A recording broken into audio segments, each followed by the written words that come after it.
আপনার ইনফিনিক্স মোবাইলের ভাষা চেঞ্জ হয়ে গেলে সেই ভাষা কীভাবে চেঞ্জ করবেন, ঠিক করবেন, সেই প্রসেসটা এই ভিডিওর মাধ্যমে দেখাবো। তো তার জন্য সিম্পলি সেটিংয়ে আসবেন। সেটিংয়ে আসার পর স্ক্রল ডাউন করে নিচের দিকে চলে আসবেন।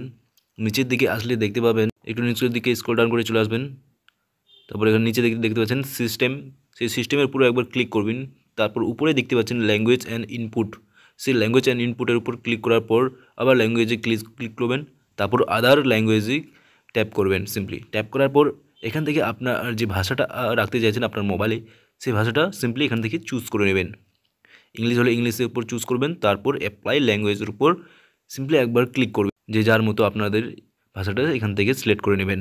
তারপর অ্যাপ্লাই ল্যাঙ্গুয়েজে ক্লিক করবেন। তারপর এখান থেকে আপনাকে আপনার যে আগের ভাষাটি সেটি আপনাকে এখান থেকে রিমুভ করতে হবে। তো রিমুভ করার জন্য সিম্পলি ডান সাইডের উপরে যে 3 ডট দেখতে পাচ্ছেন, সেই 3 ডটের উপর একবার সিম্পলি ক্লিক করবেন। তারপর রিমুভের উপর ক্লিক করার পর যে ভাষাটা আপনারা রিমুভ করতে চান সেটা সিম্পলি রিমুভ হয়ে যাবে। ধন্যবাদ।